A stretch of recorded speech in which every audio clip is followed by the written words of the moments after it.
Okay, let's talk about solving systems of equations by graphing. So Algebra 2 Trig, section 3-1. So a system of equations is two or more equations with the same variables.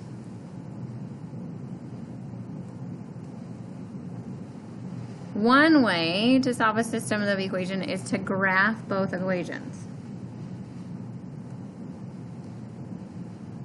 The intersection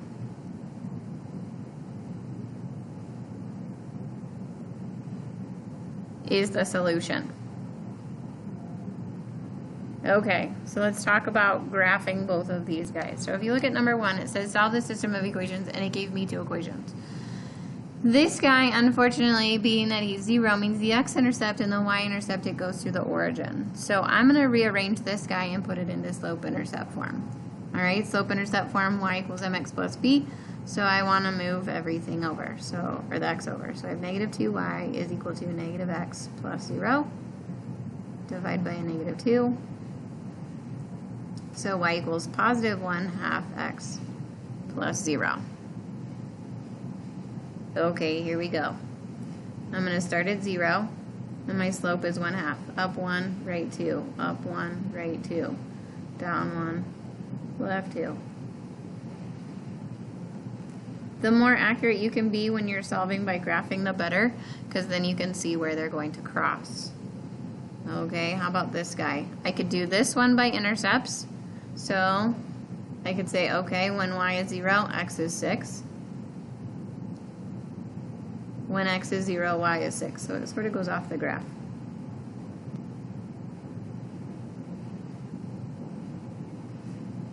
He's got a slope of 1, so he goes down like this. So this guy right here is y equals 1/2 x plus 0. This guy was the x plus y equals 6. Okay, now we just need to find their intersection point. So they intersect here at the point 1, 2, 3, 4, comma 2. So my solution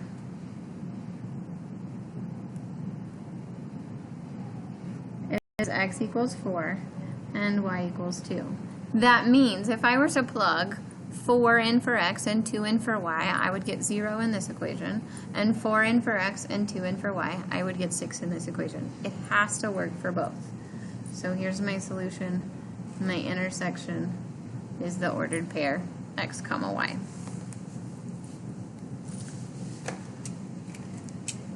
Okay, example number 2.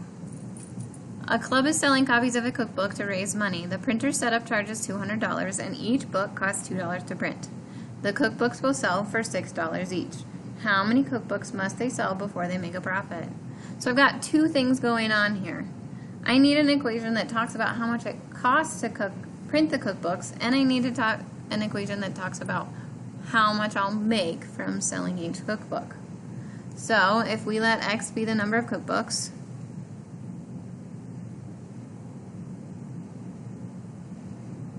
my first equation, let's talk about printing them and making them. So, just to set up the printer is $200, and every book they print is $2. So, 2x plus 200. That's my cost equation. And then I have a revenue equation. How much am I bringing in? Okay. Every cookbook is going to make me $6. It's going to cost $6 to sell it. Alright, so let's graph this guy. I think if you start at 0, 0, and we go by 50s, it'd be 0. So there's 50, 100, 150, 200, 250, 300, 350, 400, 450, 500. And the same thing going across, 50, 100, 150, 200, 250, 300, 350, 400, 450, 500.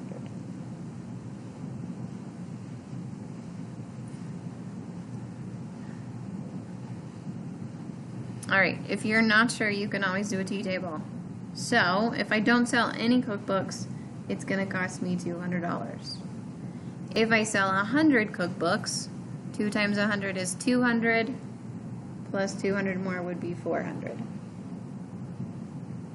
And as you notice, that slope of 2 over 1 works. Okay, now I need my other equation. If I don't sell any text or cookbooks, I make $0. What happens if I sell 50 cookbooks?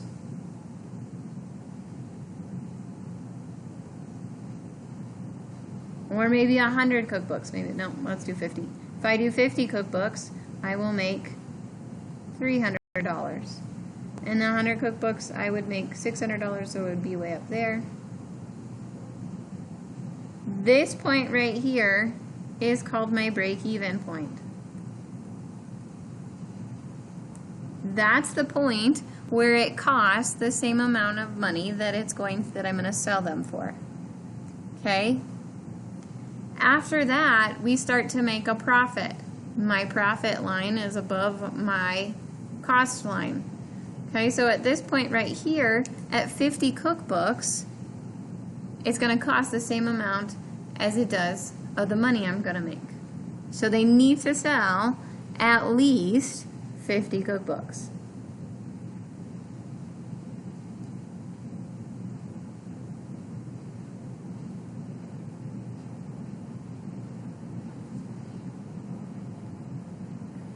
After that, at 51 cookbooks, they're starting to make some money, which they probably want to do if they're doing a fundraiser.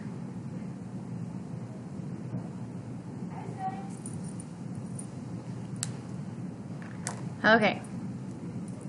Systems of equations. We have some vocabulary here. So, systems of equations. We can have a consistent system, and it's a system of equations that has at least one solution. It's consistent and independent if it has exactly one solution. So, for example, number 1 up there at top, that system is consistent and independent. It has one solution. It's consistent and dependent if it has infinite solutions. You're going to say, how can I get infinite solutions? If you have an equation and you graph them and you get the same line. So you have 2 separate equations for the exact same line and you graph it twice. That's consistent and dependent. It has an infinite number of solutions. I'm going to say these are intersect. Inconsistent system is a system of equation that has no solutions. Those guys would be parallel lines. So you graph them and they never touch. They are inconsistent.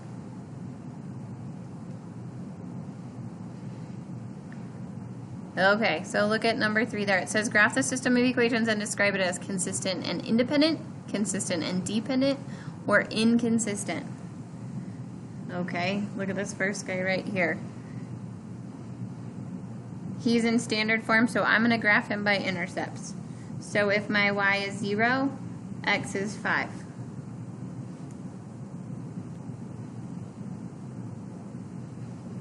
And if my x is 0, y is -1 equals +5. So I'm going to say y equals -5. Alright, so here's my first equation.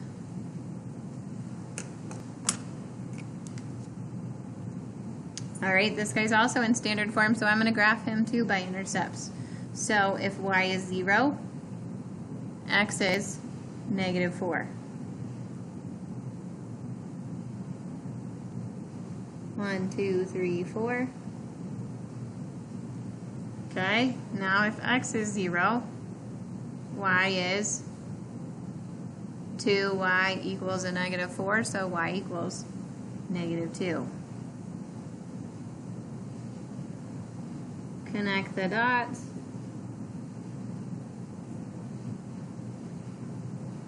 These guys intersect at the point 2, +2, -3.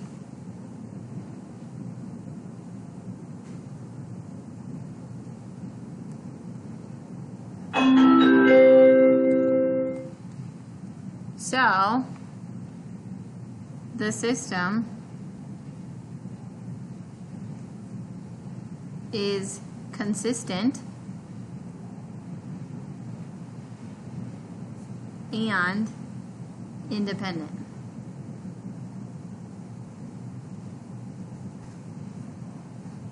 Intersect, independent, that's how I remember that guy. Okay, last two examples. Number 4 says graph the systems and describe it. When it says describe it, it's talking about consistent independent, consistent dependent, or inconsistent. Alright, so if you look at these two guys right here, they're both in standard form, but I'm going to go ahead and rearrange them just so you can see what happens. So if I get the y by itself,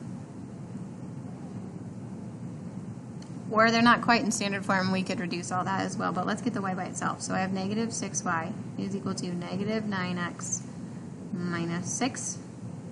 And if I divide everybody by a negative 6, I get y equals 3 halves x plus 1. Okay, let's do the same thing with this guy. Negative 4y is equal to negative 6x minus 4. Divide by a negative 4.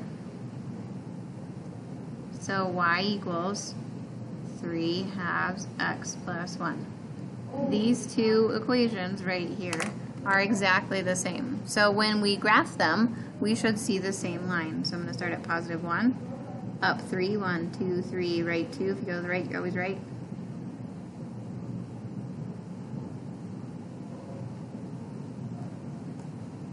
I get one line, so the system is consistent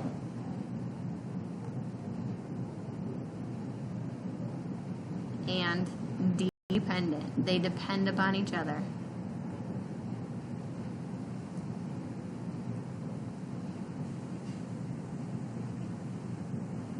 Okay, last one.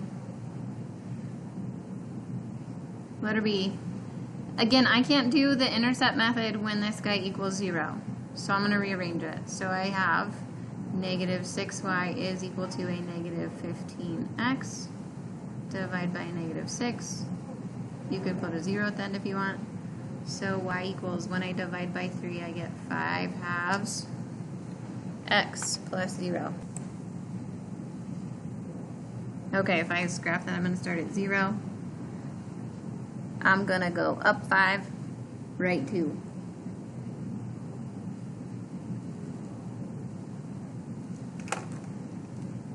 Okay, this guy's in standard form. He's not equal to 0, so I am going to graph him with my intercepts. So if my y is 0, x is 5x equals 10. So x is equal to 2. So I have an ordered pair of 2, 0. Okay? If my x is equal to 0,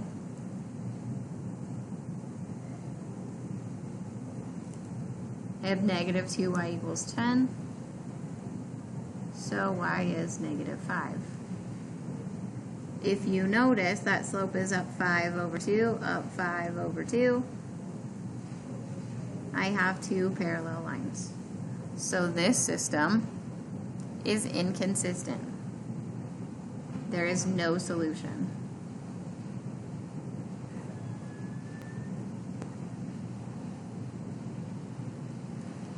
And that is 3-1, solving system of equations by graphing.